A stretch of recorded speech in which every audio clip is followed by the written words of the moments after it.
UA, the best hero school in Japan, and I'd just been accepted into it. I was so excited, the excitement growing as I stepped foot onto the property, through the large wrought iron gates with the school initials erected above me. I wasn't really one to overreact and get emotional easily, but I couldn't help grinning like an idiot. After all, this was the place where I'd learned to become a pro hero, right? My name is Alex Hill, or Arikasander Hiru in Japanese, and this is the story of how I became one of the strongest heroes, second only to Deku. I saw fellow students all around me, most of them also bearing happy smiles as they began their journeys. I was so curious as to know who my classmates would be, who I'd befriend, who would teach us, and so forth. I still remember it all clearly in my mind. I was lucky to be there, and so was Deku. He wasn't Deku at that point, though. No, he was just plain old Izuku Midoriya. The entrance exam was something else. A few days earlier, I stood nervously inside the school auditorium as I found a seat, diagonally left upwards from the middle. There were so many faces all around me, I got a little nervous thinking about it, so decided to look straight ahead at the guy with the wacky getup who was just getting on stage.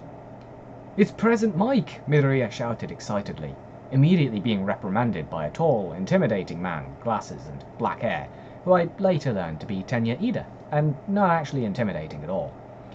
The comedic relief was enough to put my mind at ease, however, momentarily, as we learnt what our objectives were for the entrance exam. Fight robots. I wasn't the best at fighting. I didn't even have that great a physique. I was hoping to become more of a search and rescue kind of hero, given my quirk. It was even worse after discovering there was a minimum score. We were all directed to the arena and gathered around. It looked just like a normal town. It must have cost a lot of money, I thought. There was a countdown, and as soon as it reached 0, we were all allowed to search for robots to destroy. They were big, bigger than an average person. I panicked a little, the sheer size enough just to make me freeze in fear. One spotted me and charged at me. I gasped and activated my quirk, reappearing several steps behind me. Oh yeah, my quirk is teleportation. Quirk, teleportation. I can teleport to any location I physically set foot on within a 100-meter radius. This includes the air, however, the same rules apply. I must have been in that exact location to teleport to it. The position of my body also matters too. If I was standing upright, regardless of the position I'm in when I teleport, I'll be standing upright in the place I teleport to. Which means the more times I visit an area, the stronger I become in that location, since I can teleport in any position after enough time. After using my quirk a certain number of times, my back starts aching. This is worse if it's an unfamiliar location, as the sudden jarring reformation of my spine becomes too much after a while. My quirk can save me from falling if I'm able to consider the trajectory of my path. For instance, if I'm falling down, I'll have to teleport in an upwards position to make the inertia carry me upwards, and then slow down enough to land. I can use this to reach high places as well, like how a penguin can dive underwater and shoot itself upwards out of the water. It's also similar to how portals work in the video games Portal and Portal 2. I look at this large hulking robot, trying to figure out a way to take it down. I'll get a point from it, and I'll need quite a few more to be able to pass. So how was I going to do it, considering I didn't have anything like super strength? If I hit it, I'll only hurt myself. Several thoughts ran through my mind as I racked my brain, trying to think of a solution. My train of thought was interrupted when suddenly a red-haired male around my age with rock-like skin and a toothy grin jumped past me and smashed the robot into pieces. He looked at me and winked, grinning still as he ran off to find another robot. I stood here, dumbfounded at the sheer strength this kid my age, with no prior hero training, had. I shook my head and looked at the wreck, and suddenly got an idea. There were several large pieces of metal lying around now after the robot had been destroyed. I grabbed a large chunk and started running around, trying to find another robot. 2 minutes had passed, and I started worrying that I wouldn't have enough time to catch up. Somebody already had 30 points. Bakuga, huh? He must be strong. I was jealous of him at the time, and as I looked ahead, I saw a 3-pointer, and it saw me. I breathed shakily as my arms quivered at the thought of having this huge hunk of metal and circuits rushing towards me. If I got the timing wrong, I could die. I didn't have anything special about my body. I had no super strength, I had no resistance, nothing. Just teleportation. I certainly couldn't bring something that big with me anywhere. All I had was a chunk of metal, and determination not to fail. It charged at me at full speed, and I stood there, not like a deer in headlights, but as a man with a plan. Just before it reached me, I teleported to the side, and as it turned to see where I went, I swung from a distance, and teleported right to its left leg, slamming the piece of metal into its leg. I teleported around its leg, and slammed several times, as much as I could, over and over as each slam dented it more and more, until I finally broke through after about 4 seconds of slamming, and the robot fell over. I ran and jumped up, bringing the piece of metal over my head, and with all my might I brought the sharpest edge of the metal down, piercing the robot's eye, downing it. 3 points. That whole exchange took me 20 seconds, it took me 40 seconds to even find the robot, 2 minutes. I had 8 left. Would I even make it? All around me I saw people with amazing quirks. A girl who had an anti-gravity quirk. A guy who had a strange shadow coming from him. A guy with a laser, ice, explosions. All I had was my mobility and my brain. I gripped the piece of metal and ran to a part of the city I hadn't been to yet. And as I ran past, I saw a girl fighting a few robots alone. She didn't seem to be having any trouble as she flung one into a wall using her tongue. What an odd quirk, I thought. What she hadn't noticed was how weak the structure already was from taking damage on the other side of the building, causing a large chunk of a windowsill from higher up to crumble. I saw it crack and gasped as she was right under it. "Hey!" I shouted. "Look out!" I ran and jumped, pushing her out of the way moments before the large piece of cement nearly fell on her. She gasped at the action. "Thank you, but why did you help me? You could have taken the robots for yourself if you let me get hit." She spoke in a weird tone and her lips curved outwards a little. She seemed to be quite like a frog, which explained her long tongue from earlier. "Why else would I be taking a hero course if I wasn't trying to help people? It doesn't matter if I lose because of it, but if I took the points and left you injured, I couldn't forgive myself. I'd be a sham, a fraud, a fake." I picked up the piece of metal again. "But since you're here and I helped you, could you return the favor by throwing me over there with your tongue?" I pointed over to where there were a few robots who hadn't been taken out yet. She nodded and opened her mouth. I wasn't sure whether or not she'd actually help me, but it was worth a shot, and I was rewarded for it as she wrapped her tongue around me. It was a really strange sensation. Her saliva seeping through my clothes was gross, and it felt like a really strong person hugging me tightly. My feet suddenly left the ground, and I clutched on tightly as she flung me over where I wanted. I turned back to thank her, but she was already on her way. I got another resolve now to get through, so that I could thank her. I looked at the robots, and after making a quick trigonometric judgment, I threw the piece of metal as hard as I could, downing one of the robots. 4 points! I teleported to the ground, flinging myself upwards slightly from the inertia, and rushed over to the point to retrieve my shoddy weapon. The other 2 robots, a 2-pointer and a 3-pointer, came rushing at me, putting me in a better position as I could teleport easily into the air. The 2-pointer came, and I took it down easily, doing exactly what I just described, teleporting into the air and slamming down on it. I then did what I did to the last 3-pointer to down that one as well. 9 points! 6 minutes.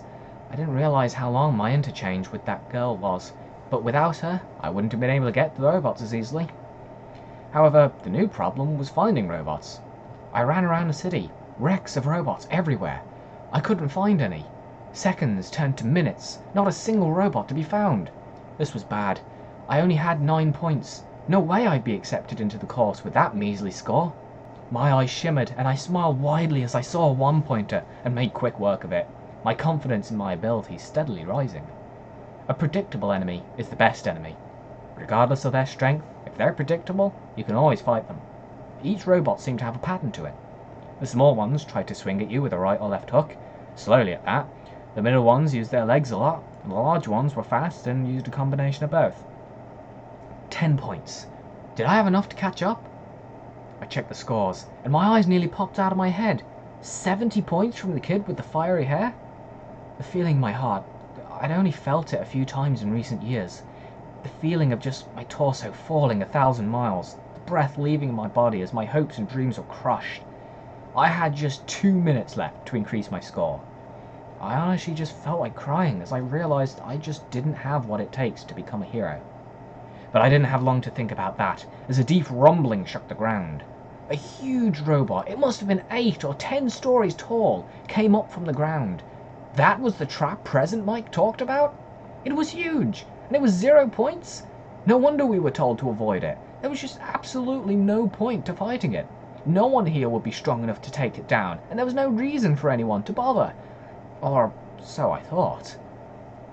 I hadn't seen what had happened fully since I was a few hundred meters away, but what I did see was a green-haired boy launch up into the air at eye level with the robot and demolish it in a single hit. My mouth hung open as I stared at the behemoth getting annihilated in a single punch. I didn't even have time to feel bad about my own weakness as I stared on at the scene, and the time finally went to 0. I was sure I didn't have enough to make it into UA. With my head hung low, I started heading towards the exit room as instructed, and looked around at the destruction that everyone else had caused. The destruction that everyone else was strong enough to cause. I was weak. I hated myself. I didn't have what it takes to become a hero, and I despised my very existence for it. I saw everyone else around me smiling, the ones who knew they'd passed. I saw a few who had the same despair as me. Even in my own state of depression, I felt bad for them. No one here deserved to be sent home. However, not everyone deserved to become a hero. Some just weren't strong enough, and I grouped myself in with them. As I left the grounds, the sun was getting low, and I saw the frog girl who'd helped me earlier, and I ran over to her. "Hey!" I waved at her. When I got a little closer, she turned to look at me, and I couldn't help but smile a little at her. "Thank you for helping me. I don't think I passed, so I just wanted to say it now." She tilted her head slightly and put her finger on her chin as she thought quickly. "I think you'll still be considered even if you had a low score. As you said, what kind of hero would you be without saving people out of selflessness?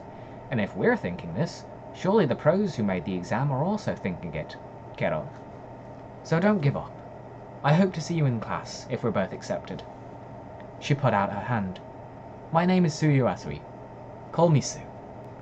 I smiled and happily shook it. She was smart, she was pretty, and she was friendly. I hoped that if I was accepted, I'd be in the same class as her. "Well, Sue, it's nice to meet you. My name is Alex Hill. Call me Alex." Our exchange really lifted my spirits. I suddenly stopped feeling bad about myself, happy to see this girl standing here before me rather than being carried out on a stretcher. We parted ways shortly after that, and a couple of days passed before I got the news. As soon as the letter came through my door, I felt a knot in my stomach as I clutched onto the strands of hope that Sue had given me. Could there have been such a thing as rescue points? And if so, were they enough? I opened the letter and went to my room to read it. However, it wasn't a written letter, but a hologram, as expected of the most prestigious hero school. I listened to the pro hero with the long trench coat and black and yellow costume. He had a devilish grin and had a lot to say about my performance. He was open about my lack of strength, but how he were impressed with how I used it. "Unfortunately, based on your villain points, you didn't score enough to get into UA High School," said Ectoplasm through the recording. I was ready to turn it off as I lowered my head in disappointment and self-loathing. However, I perked up at his hesitation to end his video. "We also saw how you saved the female participant Suyu Asui. She probably wouldn't have died. However, she would have sustained blunt force trauma to the head if you hadn't acted how you did. She could have been concussed and unable to complete the exam. She passed because of your actions. There's a secret rating that we give to contestants based on rescues. These are called rescue points, and are given out by judges who viewed your act of heroism. You were given a total of 17 points, bringing you to a total of 27 points. This brought you up to the bare minimum needed to pass. Congratulations, new student. You've been accepted into UA High School. We look forward to having you train with us." The recording ended and I was left sitting at my desk in shock. I made it, and I brought someone with me. I was at the bare minimum. If I hadn't done things exactly the way I'd done them, neither I nor Sue would have made it in. I felt so many emotions. I felt proud. I felt relieved. I felt overjoyed. I felt excited. But most of all, I felt scared. I realized the weight of my decisions. I've decided to throw away a normal life so that I can save the lives of others in the future when I become a hero. I now had to learn responsibility, I had to train, I have to study, I'd have to learn a lot of things.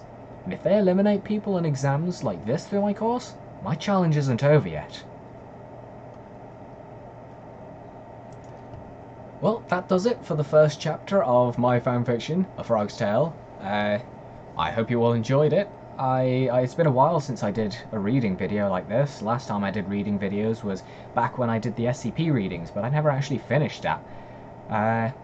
But people say that I have a nice reading voice, and I really want to get this fanfiction out there, so I decided to do a reading of it. Why not?